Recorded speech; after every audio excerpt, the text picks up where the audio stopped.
ये किताब मुबीन की आयतें हम आप पर क्यों पढ़ते हैं? हम पढ़ते हैं आपके ऊपर हजरत मूसा और वाक़े और फिरौन का वाक़या सच्चा सच्चा आपको बतलाते हैं। किसके लिए ये फायदा होगा? जो कि ईमानदार कौम, उसको पता चल जाएगा कि अल्लाह कैसे किस अंदाज से मुखातब करता है। अब उस फिरौन और मूसा के वाक़या क्या हुआ?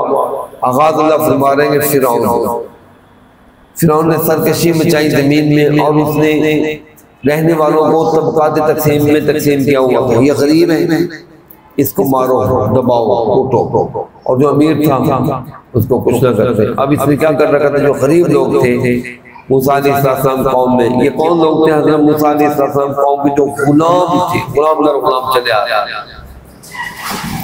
इसे इनाम क्या किया? उनको कमजोर करने के लिए, ताकि इसके अंदर कोई जुर्रत बेबाकी ना हो, कोई हमारे सामने आंखें ना दिखा सके। लिहाजा इनके बच्चों को पैदा ही ना होने देते। बच्चा जो पैदा उसको मारते हैं। तो ये औरतें हमारा क्या मुकाबला करेंगे? औरतें हमारा क्या ये हम करते हैं ना। इसने ये जुल्म करना शुरू कर दिया। अब देखिए, एक ग्रोह को कमजोर बना रखे हैं और उसको पीस कर, किस लिए? ताकि बिल्कुल मेरे मोहताज रहे, बिल्कुल ये मेरे मोहताज रहे। ना मर्द होगा इनके बाद, ना कोई बात करने वाला होगा, तो औरतें हमारा क्या बिगाड़ लेंगे? सारा दिन से काम कर रहे हैं, ये जनाब इसने काम शुरू कर। अब अल्लाह फरमाते हैं इसने बड़ा कुछ सोचा था कि मैं इतनी ताकत में रहूं ताकि ये जो मजलूम कौम है इनके अंदर अगर शऊर आ गया, ये खड़े हो गए तो ये हमें नहीं छोड़ेंगे। लिहाजा मैं क्या करूं? इनको जिसे कहते हैं बंदा किसी काम के ना रहे, बच्चे नहीं होंगे, औरतें रह जाएंगी, तो हमारा क्या मुकाबला करें? उन्होंने ऐसे बना दिया था। लेकिन अल्लाह फरमाते हैं हमने इरादा किया कि नहीं, फिरौन तू जो कुछ कर रहा है गलत कर रहा है, अब हम तुझे तेरे घर से वो चीज दिखाएंगे जिसका तू डर रखता है। डर किस चीज का था? कि अगर मुखालिफ कौम के अंदर मर्द पैदा हो गए, ताकतवर हो गए, हमारे खिलाफ अगर जंग जीत गए, तो हमारा सब कुछ खत्म कर देंगे। क्योंकि डर भी बड़ा लगता था उनसे, क्योंकि पूरी जिंदगी हमने इन पर जुल्म किया है। अगर इनको ताकत मिल गई ना, इन्होंने हमें चुन चुन कर मारना है। ये तशद्दुद इतना करते थे, तंग इतना करते थे, कमजोर बना रखा था। देखे ना, जिनके बच्चों को हर साल पैदा होते ही मारते जाएंगे, उस बंदे को जब कभी कोई मौका मिल जाएगा काबू पाने का, काबू आ जाए इसका दुश्मन, तो ये छोड़ेगा बंदा? वो एक बदला लेगा। तूने बच्चे मेरे ना इतने बच्चे मारते हैं, 5 सालों में मेरे बच्चे 5 बच्चे तुझे मार, वो तो उससे पूरे गिन कर बदले लेगा। तो अल्लाह फरमाता है हम ये हुआ कि हमने इरादा किया कि हम कमजोर लोगों को एहसान करें। नंबर 1 एहसान करें, हम उनको आइम्मा इमाम बनाएं, हम उनको दुनिया के वारिस बनाएं, और हम उनको जमीन के अंदर जगह यानी उनकी कदम जमा दें, यानी उनको हुकूमत दें। और आखिरी चीज और ये कि हम उनको दिखलाएं क्या, ताकि हम फिरौन को और हामान को और इनके लश्करों को वो चीज दिखलाएं जिसका उनको अंदेशा किस चीज का था? कि मूसा की कौम जिन पर हम जुल्म करते हैं कहीं कभी हमारे सामने ना आते, हमारे साथ मुकाबला न कर ले। ज्यादा मुकाबले से बचाने के लिए क्या किया? लड़कों को मारना शुरू। तो अल्लाह फरमाते हैं जिस चीज से ये डर रहा था ना, अल्लाह ने इसको अब इसके घर से दिखलाना था कि वही दुश्मन जिसके लिए इसने कई बच्चे मारते, वही बच्चा जिसकी खातिर इसने बच्चे मारे थे, वही बच्चा देखना बड़ा हो जाएगा, जवान हो जाएगा और इसका सर लेगा, दिनों को तबाह बर्बाद करने का जरिया बन जाएगा। अब देखें तरकीब शुरू हो। अल्लाह पाक ने हज़रत मूसा अलैहिस्सलाम को दुनिया के अंदर वजूद बख्शा। माँ ने बच्चे को जन्म दिया तो अल्लाह पाक ने माँ को कहा वही की। यहाँ पर वही का लफ्ज़ है, वही आती है नबियों की तरफ। बात वही का लफ्ज़ इशारे के लिए भी आया है, इल्हाम के लिए।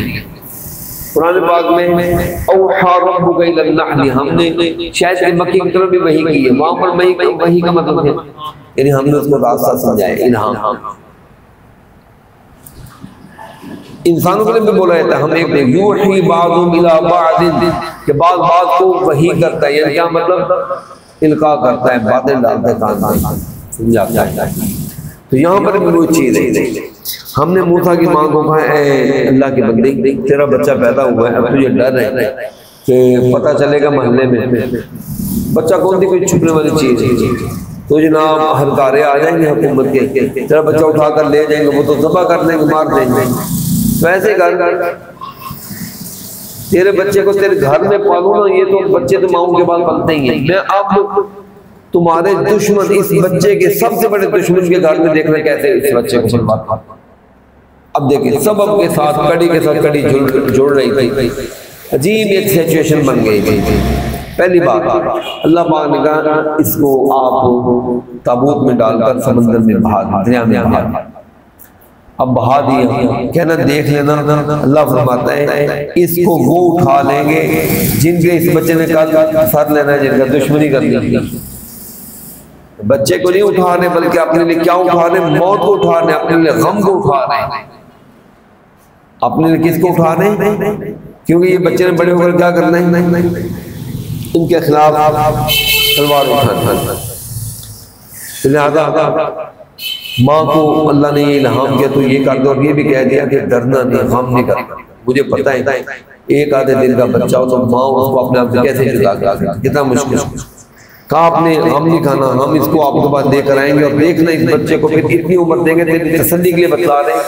वैसे बच्चा चाहे सेहतमंद हो, कोई पता नहीं, एक दिन रहता है, 2 दिन रहता है, 1 हफ्ता, 1 महीना, 1 साल, 10 साल में कोई पता नहीं ना होता।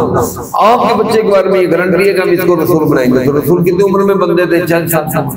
मतलब ये कि आपका आंखें जब ठंडा हो जाएगा कि हमने अपने आपके बच्चे को एक शान देनी, अजमत देनी, चले अब आप अपना काम करें, बच्चे को डाल। बीबी ने ना बच्चे को दरिया में डाल दिया, पता था कि अल्लाह जरूर इसको वापस लाएगा, लेकिन फिर भी दिल में ना होती तो धड़का लगा होता है। अपनी बेटी कहने लगी जो इस बच्चे से बड़ी थी, इसकी बहन थी, बेटा ऐसे कर, ये तबूत चुप करके डाल, किसी देखा कोई नहीं था, मैं डालने लगी तो डाल दो। अब तो है ना ये तख्ता लकड़ी का बहता जा रहा है, तो थोड़े से फासले पर ऐसे चलना, ये समंदर जा रहा है, ये जिसना ये देखे ना सड़क है, ये दरिया जा रहा है, तो इधर एक तरफ से लोग आ जा रहे हैं, चुप करके ऐसे जाना, इतनी तेजी से चलना था कि तुझे नजर आता रहे कि वो तख्त किधर।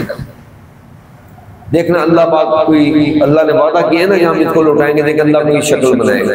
खतरा था, पता था ना, अल्लाह ने पहले कह दिया था देख लेना इस बच्चे को दुश्मन पकड़ेगा। अब जनाब वही हुआ, आगे उनका नाका था, जिस तरह वो महल के रास्ता होता है, तो उन्होंने देखा ये संदूक आ रहा हो, ये क्या ये अजीब चीज, संदूक था मेरे, उन्होंने उसको पकड़ लिया। जब वो खोला तो उसमें जो बच्चा हो, हैरान हो गए, बच्चा। तो उनको पता चल गया भी लोगों ने ना किसी माँ ने अपने बच्चे को बचाने के लिए ये किया होगा, क्यों हम बच्चे जो पकड़ कर मार रहे हैं, किसने यही करना था। खैर बात फैली, खबर फैली, चलो यार लेकर चलो लेकर चलो, जनाब लेकर चले गए फिरौन के पास। बस यहाँ से देख अल्लाह ने आगे काम से काम बनता गया, किस तरह कब से अल्लाह पाक ने फिरौन को इसकी बीवी को औलाद से महरूम रखा हुआ। जैसे उन्होंने बच्चे को देखा तो कहने लगे ला तक़्तुलूहु, ये बीवी कहने लगी इसको कत्ल नहीं करना, असा इंसाना, हो सकता है हमारे लिए मुफीद हो, नफा दे, और हम इसको अपना बेटा बना दें। देखिए ना वो कड़ी के साथ कड़ी मिली है नहीं। अगर देखें इनके पास अपनी औलाद होती, हो सकता है ये मुंह ना लगा दे। जिसके पास अपनी औलाद हो वो किसी का बच्चा लेता है तब लेते हैं जब जरूरत होती है। किसी के बेटे होते हैं, बेटी नहीं होती, वो कहते हैं बेटी ले, किसी की बेटियां सारी होती है, बेटा नहीं, तो कहते हैं चलो बेटा ले, या किसी का कोई भी नहीं होता, वो कहते हैं जो मिलता है हम उसको पाल। अब ये अल्लाह ने सबब बनाना था। आए जनाब हजरत मूसा अलैहिस्सलाम फिरौन के घर में पहुंच, और ये भी कहा देख लेना हमने मूसा की मां घबराना, हमने तेरे बच्चे के ऊपर किसी भी औरत का दूध हराम कर दिया, कोई भी औरत इसको दूध पिलाएगी। अब देखिए अल्लाह की कुदरत, बच्चे को ऐसा उसके दिल में डाल दिया, उन्हें किसी का दूध नहीं पिए। अब जनाब बच्चे रोना शुरू कर दिया, माल में जब पहुंच गया तो बच्चे ने आखिर भूख प्यास की वजह से रोना था, दूध मांग रहा है। वो कहने लगे चलो इसको दूध पिलाओ, पिलाया। जो अब देखे ना नया बच्चा है, अब इसकी माँ तो नहीं है कोई, दूध पिलाओ, जो दूध वाली आई, जो औरत जो अपने बच्चे को दूध पिला रही है इसको पिला दा। 1 आई 2 आई 3 आई, यहाँ पर कुरान ने मुराद क्या का लफ्ज़ बोला, जमा का लफ्ज़, एक होली कई थी, कई दूध वाली आती, जो भी दूध वाली दूध बच्चे को देते मुंह एक तरफ कर देता, रो लगा हुआ, मतलब रोने में लगा हुआ, लेकर पी नहीं लगा। यार ये क्या हो गया। अब देखिए इसी तरह कुरान कहता है कि ये लड़की जो साथ साथ आ रही थी, ये देख रही थी, चलते चलते आई, कितना फासला है कोई शरीयत नहीं उसका नहीं हो सकता है, 1 फरलांग है 2 फरलांग है 1 मुरब्बे के बराबर, कितना फासला है कोई पता नहीं। चलते चलते आई थी, जब वो लिया पकड़ा अंदर गए, ये भी बच्चे खेलते खिलाते हो जिस तरह महल होता है, ये भी अंदर पहुंच गई, बच्चा दूध नहीं पी रहा। ये लड़की है ना खेलते खेलते साथ साथ कहने लगी हाँ हमारे मोहल्ले में एक औरत है बड़ी नेक और साले औरत, जो बच्चा ना दूध पी रहा ना उसका तो पी लेता है, औरत बहुत अच्छी है। मेरा ख्याल है अगर आप इसको उधर ले जाए ना तो उस औरत का दूध ये पी लेगी और वो खैर खा है, वो इसकी भी खैर खाई करेगी, तुम्हारी भी खैर खाई करेगी। हाँ हमारे मोहल्ले में जो ये अब लड़के अपनी माँ का पता दे रही है, ये नहीं बतला रही मेरी माँ, ये भी नहीं बतलाया कि ये मेरा भाई है और मैं खुद इसके साथ साथ है। अब मरता क्या ना करता जब किसी बच्चे को हम हो तकलीफ और खास तौर पे है भी, अब बादशाह का इशू बन चुका है, बादशाह की बीवी का मामला। फिरौन का काम है आपको पता, जब बेगमात का फिर वो ज्यादा प्रायोरिटी तरजीह ले लेते हैं। फिर था भी बच्चे का मसला, था भी मासूम बच्चा, फिर रो रहे। अब जब जल्द तलाश करो, जल्द तलाश करते करते लेकर गए बीबी इसको दूध को पिला, जैसे पिलाया हुआ उसकी असली मांग थी, बच्चे दूध पीना शुरू। अब किसी को नहीं पता जी ये बच्चा किसका, ये सारी स्कीम देखे हो रही। बच्चे जब दूध पिया, बीबी इसको दूध पिलाया करो, मैं क्यों दूध पिलाऊं? अगर वो कहते हाँ जी मेरा ये जाहिर कर देते तो काम खराब हो जाना, तो मैं क्यों दूध पिलाऊं? उन्होंने कहा चल जी तू दूध पिला, महल में तुझे ले जाते हैं या तो लेकर आने जाने का कोई बंदोबस्त किया, हम तुझे पैसे भी देंगे। अब देखें सुभान अल्लाह, अपने बच्चे को पैसे देकर दूध पिला, तरकीब कैसी अल्लाह की। अब जनाब ये बच्चा करते करते बड़ा हो गया। फिर यहाँ पर कुरान कहता है आज आपने पढ़ा बुलम्मा बलगा शुद्ध, और आपने क्या कहा है कि ये पढ़ा है फिरौन हामान इनके लश्कर खताकार थे। हमने कहा देखो जब हम सलाह देने पर आते हैं अपने दुश्मन को तो हम इस तरह सलाह देते हैं बंदा सोच भी नहीं सकता कि पढ़ कहां से नहीं। फिर दोबारा जरा सोचें कितने उद्यम बचाए, कितने बच्चों को कत्ल किया, लेकिन वो बच्चा जिसकी खातिर सब कुछ हो रहा था पैसे देकर खर्चा भर कर अपने घर अपने गोद के अंदर पाल रहे। अब जनाब हजरत मूसा अलैहिस्सलाम, अब आगे वाक़या शुरू होते हैं। आज जो आपने पढ़ा है जैसे हजरत मूसा अलैहिस्सलाम उम्र बड़ी पुख्ता उम्र को पहुंचे, एक इनके साथ वाक़या पेश आ गया जो इस जगह पर ये तफसील के साथ वाक़या है कि शहर में गए, देखा 2 आदमी लड़ रहे थे।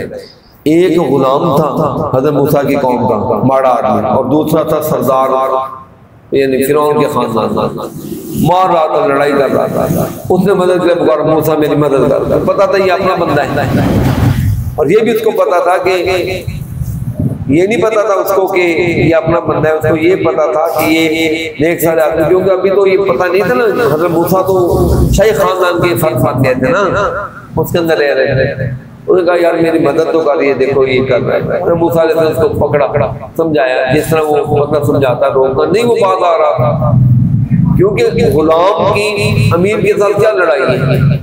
अमीर आदमी का दिमाग उसमें तू हमारे साथ लड़ रहा है हमारे गुलाम होकर, वो खाम खा ऐसे तैश में आ रहा था। हजरत मूसा अलैहिस्सलाम उसको बड़ा समझा, ना समझा तो हजरत मूसा को मूसा चढ़ा, उसके मार देखो शर्म पर तुझे कह रहा हूँ कि यार छोड़ो, कोई बात नहीं, इतना बड़ा मसला नहीं। ऐसे करते करते उसको थप्पड़ ऐसा लगा कि जी ठिकाने पर लगा। कुरान कहता है फक़द आलिम, उसके लिए फैसला कौन सा बना, काम उसका तमाम कर मर गया।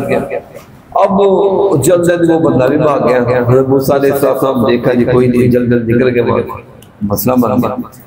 अब जैसे कैसे करके रात गुजरी, सुबह फिर निकले तो अब बाजार में खुद गए देखने वाले, लेकिन देखो किसी को खबर तो नहीं होगी मेरे बारे में। अब उसी बंदे को पता था जिसके सामने ये वाकया हुआ था, कहने के वो किसी को बता दे, बात निकल जाएगा, थोड़ा बहुत प्रॉब्लम मेरा तो मुसीबत बन जाएगी। कुरान कहता है यार कब देखभाल करते, कंसुइयां लेते हुए, इधर उधर देखते हुए, यार कोई किसी को पता तो नहीं। लोग जो बातें कर रहे थे, यार कल एक बंदा यहाँ पर एक बंदे को मार कर चला गया, बंदा नहीं मिलता, पता नहीं किसने मार दिया, यार ये फलाने का बंदा। आपको पता है कत्ल हो जाए तो उसका क्या हाल हुआ पूरे शहर के अंदर को नाम नहीं। हजरत मूसा अलैहिस्सलाम को अंदाजा हो गया किसी को मेरे बारे में पता नहीं चलता। अचानक फिर ये हुआ, वही बंदा कल वाला था, वो किसी और बंदे का मत्था लेकर बैठा, फिर झगड़ डाला, फिर दोबारा कहने लगे मूसा मुझे बचाना। वो कहने लगे नकल हुई, तू बड़ा बड़ा कल भी तूने ऐसे काम किया, चलो कल तू भी बच गया, मैं भी बच गया, आज फिर तूने वही काम शुरू कर रखा है। अब हजरत मूसा अलैहिस्सलाम फिर भी देखें इतने खैर खाते वरना ये कि कह सकते थे यार मैं निकलो खुदा खाका की बात ऐसे लीक आउट होगी तो मसला बन जाएगा। कुरान कहता है फिर फलम्मा अरादा यब्तश बिल्लज़ी हुवा अदुव्वुहु, मूसा अलैहिस्सलाम का प्रोग्राम यही था कि वो जो दूसरा बंदा है ना दुश्मन था इन दोनों का, उसको पकड़ने का इरादा किया। वो जिसे एक दूसरे को लड़ रहे थे, पकड़ना इसको चाहते थे, तो वो जो दूसरा बंदा था वो आगे आ गया, उसने समझा पता मुझे पकड़ने लगे। उसको कल का याद था जी, कल पकड़ा था बंदे को, एक मारा था तो बंदा नहीं बचा था, ये ना आज मुझे भी मारा। अब हजरत मूसा अलैहिस्सलाम पकड़ना किसको चाहते थे? दूसरे को, लेकिन जुबान किसकी से निकल गया कहीं आप मुझे पकड़ने लगे, ऐ मूसा तो मुझे भी ऐसे चाहता है कत्ल कर दे जैसा तुमने कत्ल किया था कल, लगता है आपका इरादा बस आप है ना जब्बार बनना चाहते हैं, कल भी आपने बंदा मार दिया, आज मुझे कोई मूसा ने कहा तेरा बड़ा गलत तूने मुझे। अब दूसरे बंदे को कोया कि पता चल गया कि कल का जो वकूआ हुआ था वो उसके अंदर किरदार किसका है, इसके अंदर आज तक पता नहीं। यहाँ से फिर कुरान कहता है हजरत मूसा अलैहिस्सलाम वहां से निकल गए, चले गए, ठीक है। हजरत मूसा अलैहिस्सलाम ने जब ये देखा ना, अच्छा पहली बात तो पहले दिन की लड़ाई में एक बात रह गई है, वो ये है जब हजरत मूसा अलैहिस्सलाम जहाज से बंदा मर गया उनको अफसोस बड़ा हुआ, कहने के यार ये काम जो हुआ ये अच्छा नहीं हुआ, मैं तो माड़ा बंदा नहीं, ये शैतानी अमल है। क्या मतलब? कत्ल करना, शरीफ बंदा भी कत्ल करता चाहे जाए कि अल्लाह का जो जिसको अल्लाह नबी बना लो वो किसी को खून ना हक करे, नहीं ऐसी यादा जो कुछ हुआ ये शैतान, यानी मुझे तैश आ गया, गुस्सा आ गया, आपस में लड़ाई कर रहे हैं, मैंने उनको रोका नहीं रोका और मैंने मारा और मारने का इरादा भी नहीं था, वो कुदरती ऐसे ठिकाने पर लगी, लिहाजा ये क्या है, ये मेरा जाती अमल नहीं है बल्कि ये क्या है, शैतान का अमल, शैतानी अमल। फिर खैर अपने रब से बार बार बख्शिश भी मांगी, अल्लाह मुझे माफ कर दे, मुझसे ज्यादती होगी, बंदा मेरे हाथ से मर गया। ये फिर ये भी कहा या अल्लाह मेरे ऊपर एहसान है, इंशाल्लाह आइंदा से मैं कभी भी किसी मुजरिम का साथ नहीं दूंगा, अल्लाह तुम बस मुझे माफ कर दे, मुझसे गलती होगी। चले जी, फिर उसके बाद ये दूसरा बंदे का अगले दिन वाकया हुआ, इसने अपनी रात फाश कर दी है कि जी कल भी आपने एक बंदा मारा, मुझे भी मारने लगे। ये जब हज़रत मूसा अलैहिस्सलाम पता चला वो जल्दी यहाँ से भाग गए, तब एक बंदा दौड़ता हुआ आया, उसने आकर कहा जी आपके बारे में खबरें फैल रही हैं। वो बंदे ने जाकर कहा, अब देखो कुछ लोग मानने वाले थे कुछ नहीं मानने वाले थे, नहीं यार नहीं वो तो मूसा तो बहुत अच्छा बना है, उसका क्या काम है मारने, शरीफ आदमी। वैसे भी उनको ये भी पता था कि ये माड़ा मोटा बंदा नहीं है, फिरौन के महल में पलने वाला ये बंदा है, इसलिए बातें कुछ हो रही थी, मुख्तलिफ बातें फैल रही थी। एक बंदे ने आकर मुखबिर कर दी आपके बारे में सरदार मशवरा कर दिया, लगता है आपको नहीं वो छोड़ेंगे। ये देकर हजरत मूसा अलैहिस्सलाम वहां से निकल गए। हजरत मूसा अलैहिस्सलाम ये इलाका छोड़कर फखरज मिना खाइफन यतरकबू, वो यहाँ से देखते भागते यानी अपनी इधर उधर नजर डराते डराते वहां से निकले और ये कहा दुआ की रब्बी नज्जिनी मिनल कौमिज़ ज़ालिमीन, ऐ अल्लाह मुझे जालिम कौम से निजात दे दे। बंदा खुद सही नहीं है, मेरा तो बस ऐसे वकूआ बन गया ना, वरना ये बंदा खुद जालिम है, ये सही नहीं। सबसे बड़ा जुल्म ये था कि ये देखे मेरी कौम को, हजरत मूसा को फिर बाद में शऊर हो गया, पता चल गया आखिर माँ ने खबर दे दी बेटा तू उनका नहीं है, तू मेरा बेटा है। हज़रत मूसा अलैहिस्सलाम को पता चल गया था कि फिरौन कौन है और हमारी कौम कौन होती है। यहाँ से हज़रत मूसा अलैहिस्सलाम सफर किया और कहाँ गए वो फिर कल लंबा वाक़या मदीन के अंदर पहुँच गए, वहाँ जाकर वो जो वाक़या पेश आए हैं इंशाअल्लाह कल उसका तज़किरा करेंगे जो कि हमने सीखा है।